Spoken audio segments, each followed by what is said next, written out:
Welcome back to Inspiration Education. Yay, welcome back, and hopefully you remember our friends. Yep.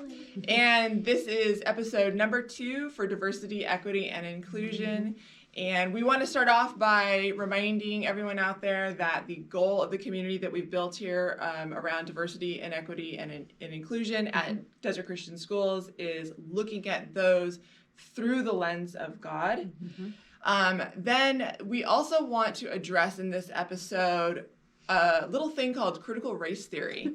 We're not experts. We are not experts. We're not experts, but we do understand enough to be able to define the differences between critical race theory in a secular perspective and what we are actually doing at Desert Christian, which are two very different things.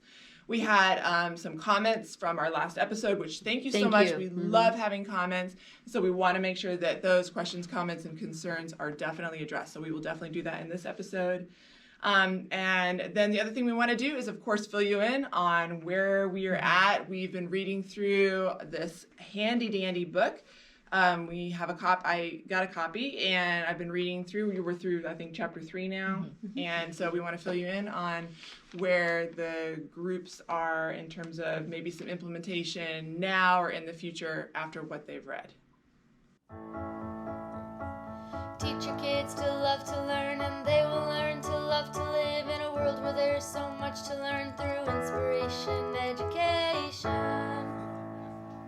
I'm so thankful for our community. I think what our number one desire since the very beginning, since we started talking in the summer, is we just want to start dialogues. Dialogues have to start somewhere. Yeah. Again, we're for white women here. Yes. But we have intersectionality in that we all come from different backgrounds. We are women, so we do understand certain inequities just from that perspective. But beyond all that, why we wanted to come together was to just talk. We thought that these things are important, and we want to be able to give our students also the skills for discourse, to be wise as serpents. What is it? Innocent as doves. Thank you. We wanted our students to be as wise as students and innocent as doves. Doesn't matter whether they're a 4th grader or a sophomore or junior in high school. And we have to start somewhere. Again, we're no experts in diversity, equity, inclusion in maybe the pure sense of those words. We're not experts in critical race theory, but we thought starting the dialogue somewhere was really important to us. The more that we've talked and the more that we've learned through this short amount of time we've been together, the more I've realized that I don't know a lot. Yeah. Which that in and of itself is so important. To be like, whoa, you're pretty ignorant on a lot of things. Yeah. That's the start of something beautiful, I think. So I'm really, really appreciative for what we've begun here. So, critical race theory. We want to begin by saying that critical race theory in the terms of the world and what we know as critical race theory is not what is being done at Desert Christian. No. Correct. Okay. Yeah, right. It's a great way. That's a perfect way to start. First and foremost, and now we'll backtrack and explain it a little bit.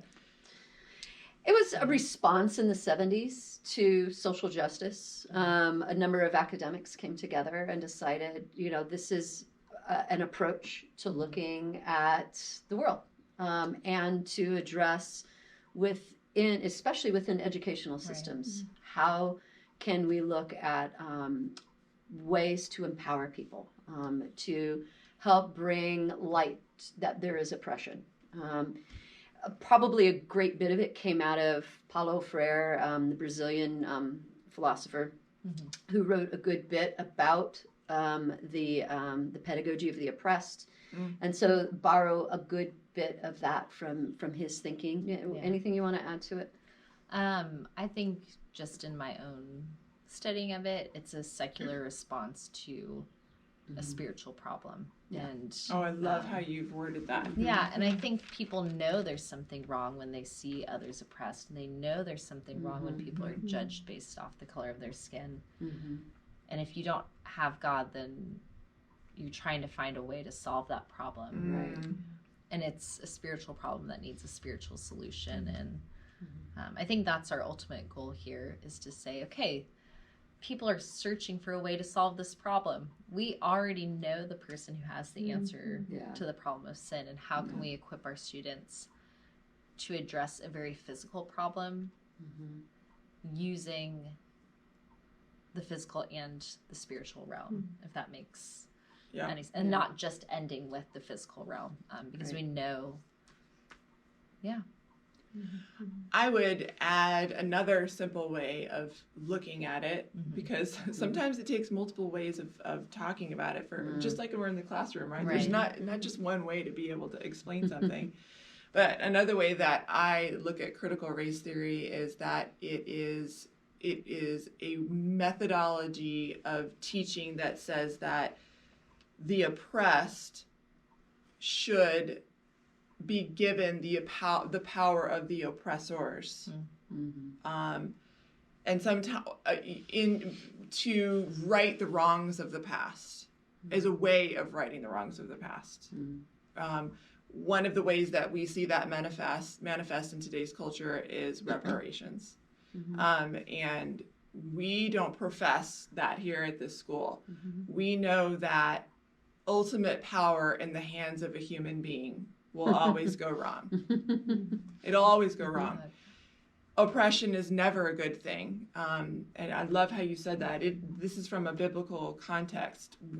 There is no person that is better than any other person. We all do it to each other. It isn't a skin color thing. It's a human nature thing. All right, so that's just to summarize the differences between what we're doing here at Desert Christian and what the secular world would say with regard to critical race theory. We hope that clears it up. If there's any other questions, please let us know. That's why we're here, okay? So let's get into the book now. Let's get into your groups that you've been meeting with our colleagues at this school, and see what kind of conversations have been made, maybe some implementations immediately in the classroom, or maybe something that the conversations about what might be done in the future. So, and I got the book myself. You said that you were through chapter 3. That's okay. It's good. And I'm reading it, and I understand now why you picked it. But I can also see why this might be a struggle for some people. Did you have anyone within the group that struggled with this book and what it's saying? Yeah, I mean, I can talk about my group a little bit. We have just a lot of different perspectives, and it's been really rich because we've been able to share frustrations and stories and perspectives, and not everybody is embracing the book in the same way, and some definitely have not really seen the connection with what we're trying to accomplish and the book itself. So that was kind of some honest comments, but at the same time, it's been a good launching pad for us to have those discussions about why we picked it and what we're trying to get at, with just really opening eyes to issues that we haven't been aware of.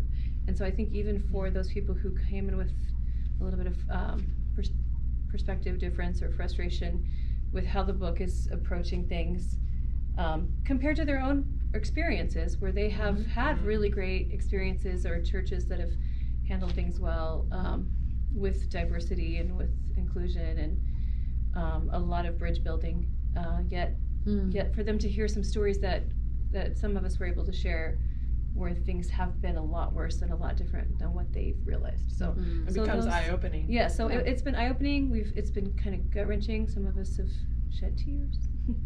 Some of us shed tears when we're sharing stories, but it's okay, because I think we're sharing our hearts, and it's really impactful, and we're all in the journey, and we're growing, and sometimes apologizing to each other, and that's valuable and rich to me, because it's not like you said, I think Megan, a question you asked earlier, is we're not tiptoeing anymore around the issues. We're trying to just hit them head on, even if we don't really know what we're doing, because we're figuring it out, and we're hashing it out, really. I think is what it's looking like. So some really good times of being together.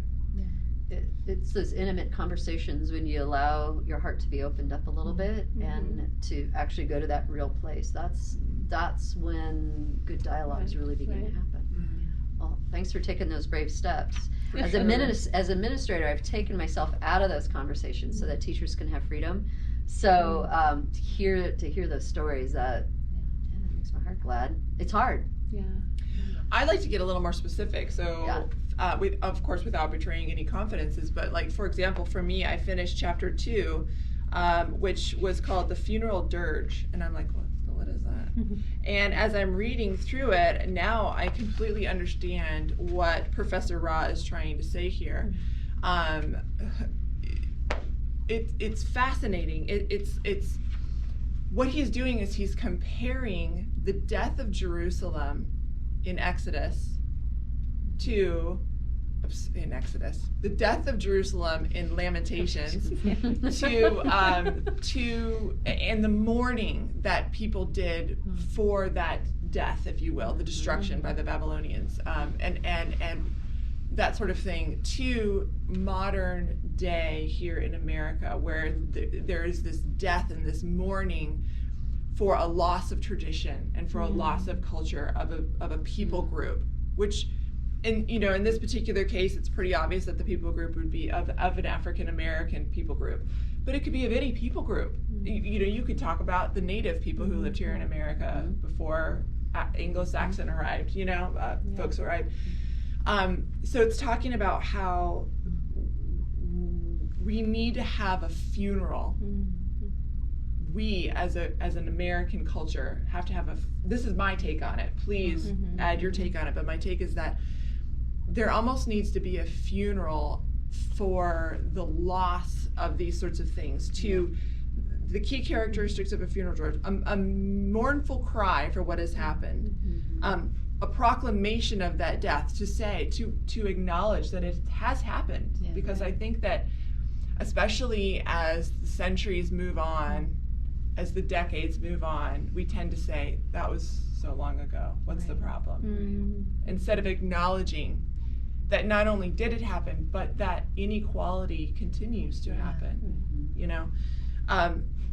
and then the fourth one, there's 3, but the fourth one, and then to have a reaction of the bystanders at that funeral. And I think in this case, Professor Ra is saying, he's speaking, I think, mostly to white people, but not necessarily just us, to have a reaction, to have empathy. And I can understand that from my own point of view. If I want to talk about myself as a wife, okay? My husband and I love each other deeply. He's my best friend, but we get in arguments sometimes, okay? And when you have an argument, you want to be heard. You want that issue to be acknowledged, right? Because if it's not acknowledged, if it's not, what you're saying is, and I'm sorry, and leaving it at that, not, I'm sorry, but. We all have a deep desire to be known and to be heard. And then when we're not, then it's unresolved conflict, which I think is what you could almost call that what we live in today. Unresolved conflict. What are your thoughts on that? A couple of weeks ago, when we were doing linguistic diversity, I came to realize what a number of the schools have been doing with reservation kids, that when these kids are like 6 years old, they're taking them out of their culture and putting them into a school and saying, you can't talk your language anymore. Sounds like boarding schools. Well, that's what a lot of, and then once they were done with the first couple of years, then yes, and they were sent to Indian schools, boarding schools. Leave your Indian at home. You can't speak that here. And I grew up in New Mexico. I know many of my grandparents lived 5 minutes from a pueblo. I knew all these people. I knew about their culture and how beautiful and rich it was. So anyway, we're discussing this in class, and I started to well up with emotions and with tears, and I shared that on a Zoom call with people who are burgeoning friends. I'm getting to know a lot of these people, but I felt a lament, and I brought that up. I said, I am grieved that there are indigenous people here who have been told that your culture doesn't matter, that it is a death of a culture. Sometimes is referred to as cultural genocide, and I don't think I disagree with it. And I started lamenting, and that's where I'm like, I think that's what he's talking about. There is a death of a culture of just in this case maybe some people groups that are no longer exist. And I in front of almost strangers, I was literally grieving and crying, and that's kind of what I identify with that. Until we pause long enough and humble ourselves, and like, does this grieve God's heart? I bet you it does. We talked a lot about media stereotypes and how we can attack those in the classroom. Media stereotypes. So media stereotypes of people groups. So how do we look at how the media is presenting a people group and open up discussions in the classroom where we can start? Awesome. And also just, we talked a lot about how you have to know people on an individual level, and how can, maybe we can invite, I don't even know, whether it's videos or whether it's inviting speakers or getting people individually in our faces that we can get to know personally, instead of, I mean, especially during COVID, all of our students have been sitting and watching screens, and everything they know about everything is someone else's perspective that is being given to them. And and that may or may not, I mean, every time we even are speaking in our discussions, we're saying stereotypes. We're like catching ourselves more and more, like, well, the church is doing that, or well, Christians are doing this, and it's like all of us is stereotype, and so we have to get where we can identify those first of all. Yes. Why do I think this people group is all this way? Yes. And then how do I start pulling individual people to see who, just talking about getting to know people's hearts, getting to know them individually. I mean, you can't stereotype when you love some. I mean, I was just talking with a friend about homeless people, and how if you sit down and have a conversation with that homeless person and hear their story, you end up crying with them, not telling them to go get a job and get off the street. You identify, you love them, you care about them, and so that's one of the things we talked about. Sounds like there's figuring out how to lament do it in the happens classroom. in those situations. Right, exactly. Yeah. Exactly. Well, that's critical pedagogy. You're allowing for you're inviting your kids into critical thinking. Do stereotypes exist? All right, if they do, how do you identify them? What are the types of stereotypes? All right, let's go find them. Let's talk about them. That's the first big step, is acknowledging, oh, I hold that stereotype about people. Okay, now what's God inviting you into in addressing that? And those are the skills that we really want to give our kids, is that they can self-examine, right? And allow God to examine their heart, right? And what's Romans 12 talk about, being renewed be transformed by the renewing of your mind. It's because we take these intentional steps to give our kids these sorts of skills to do that. I applaud you, ladies. Well, That's and awesome. Mindy, one of the things, I mean, that comes right out of chapter 3, when he's talking about silenced voices of shame. And he talks about how the traditional theology has emphasized one-sidedly the sin of all people while ignoring the pain of the victim. So when you talk about that homeless person, we just emphasize the sin. We don't know the story, and we just say, go get a job. But we don't acknowledge the victim side. Which is what Jesus did in coming to earth. He came so that he experienced what we experienced.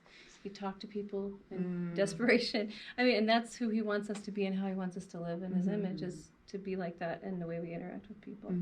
So in 4th grade, we've been doing biography research for Black History Month, and then I thought to myself, why, and seeing a lot of things online, why am I just doing this in February? And so in class, we've been talking about, we're researching these individuals not because a month tells us to do so, but because it's the right thing to do.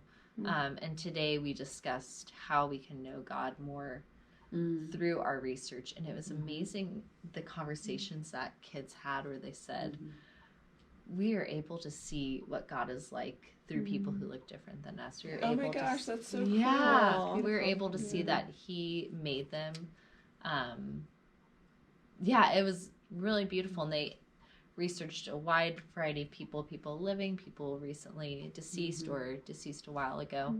And I think this was one of, I don't know, the first times that we were able to verbalize that as a class. Like, we studied people who look different than us to know God and to know His heart for other people. And that's fourth grade. They can do that. They think about those things. They're aware of that. And I think another thing too is just exposing students to people who look different than they do, and doing that in your classroom library. Most of my books I ended up getting rid of because it was just one perspective or one type of person. And now my students are seeing new experiences. One student read a chapter book that dealt with illegal immigration, and for him to read that and to think about, oh, someone my age in this chapter book is experiencing something totally different, I think opened his eyes up to a different perspective, because a lot of our students come in with what you're saying, what they see on TV or what their parents share with them. And it isn't our job. I mean, I want to make sure that everyone all knows, like, we're not professing one side or the other with regard to immigration, but what we are doing, and we're not to take on the role of the parent either. Yeah, no. exactly. But what we're doing is trying to show other perspectives. Yeah, and I think, I mean, in high school, it's easy for me to take on my parents' perspective, and part of our role as critical thinkers is to say, okay, this is what my parents are teaching me, this is what my school is teaching me.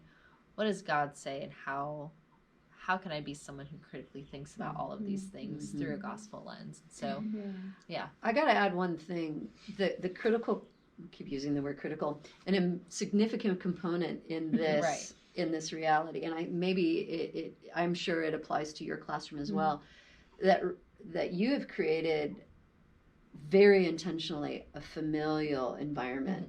For example, starting your morning with the morning meeting, everybody is a co-constructed, everybody is co-constructing the learning. You set that as an expectation. Day one, moment one, that we are all a learning community together. And it's that long, that approach, that daily approach that allows for this. right. You know them, you know your kids, you want to know them deeply, and that's what makes these sort of discussions possible. I'm reading this book too, which goes right into what you're saying. One of the chapters, this is Mind Shift, written by our accrediting institution, ACSI. And one of the chapters in here, it's about making a mind shift in the way that we do Christian education. One of the chapters is called From White to Mosaic. And it says in here, this is exactly what you're just saying about your classroom and having the community. And actually, when I read this, I thought of our Bible teacher, Mr. Phillips, who does this. It says that students should, in this case they're seniors, do a 1-week intensive training for the class.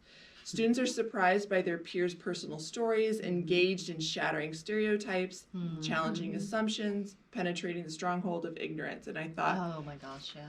our Bible class does that, where they share deeply the stories of their peers within the senior class, and they shatter stereotypes. They do.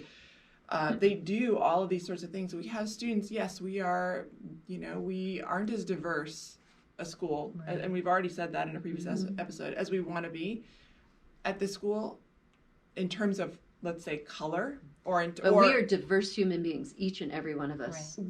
Unique imprint of God. Child at this school has gone through something or is experiencing something, and each story is incredible. And so when I think about your class from a 4th grade level, sharing what's going on in life, you're breaking and shattering stereotypes and engaging in thought-provoking narratives.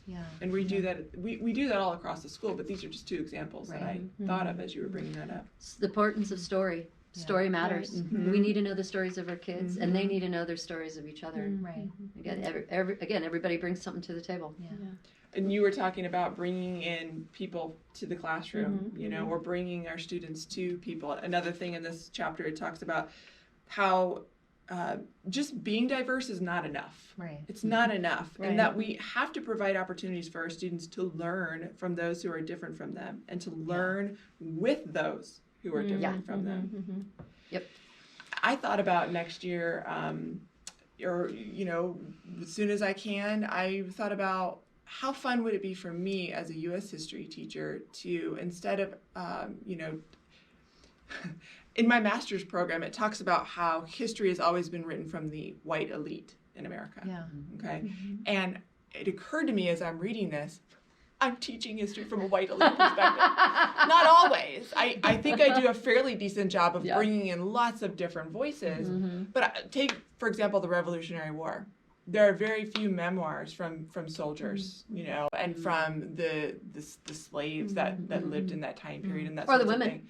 Or the women, you know, and I thought, what if I could do a whole year where the entire class is structured around multiple voices, and instead of teaching the American Revolution from like, here's this battle and here's that battle and this is what Thomas Jefferson said, and instead of doing that, it's let's read about this memoir. Let's talk about the diary between John and Abigail Adams. Now we can hear from a female's perspective and a male's perspective and what was going on gender-wise there in that struggle. And all different kinds of things, right? So that goes back to like hearing from different people's perspectives all year Primary long, sources. not just during Black History Month. Yeah. So, my friends, what do you think are your biggest takeaways right at this point where we are in this very slow dialogue that we've been having as a school culture? I'd say one of my biggest takeaways is that these conversations take entering into uncomfortable spaces and being willing to listen and to humble ourselves as other people share.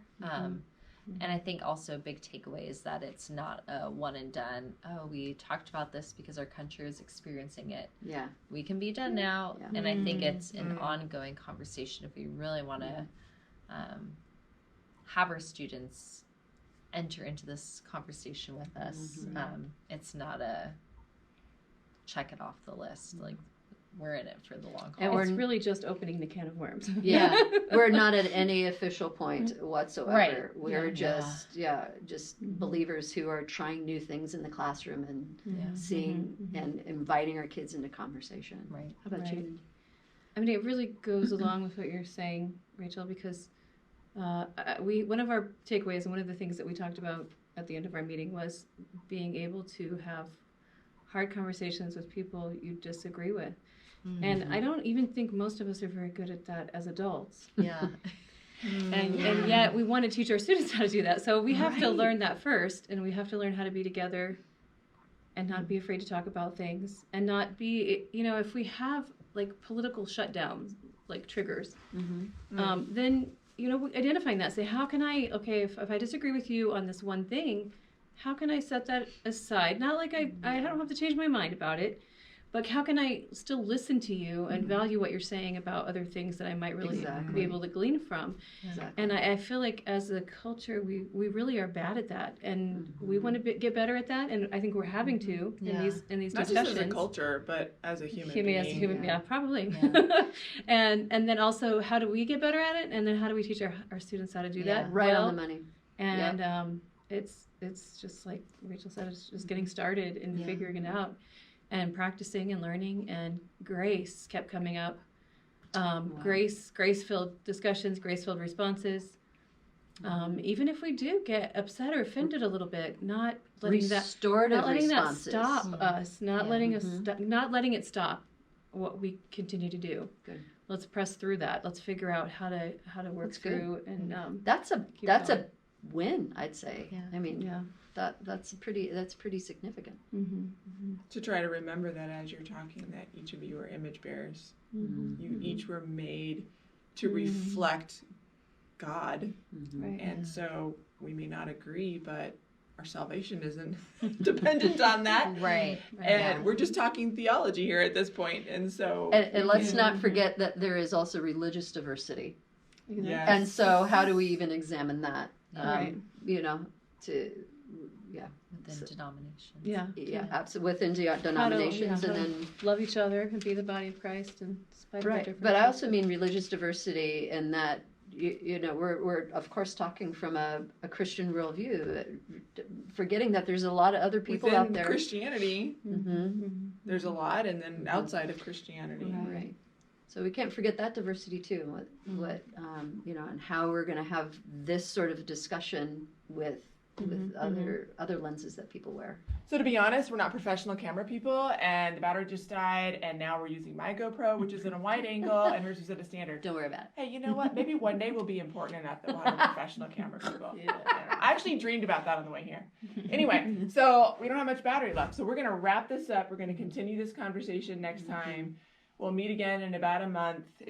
There's just an enormous amount of information packed into each chapter. Right. So you have to really wrap your head around that and give it time and mull it over. But get the book.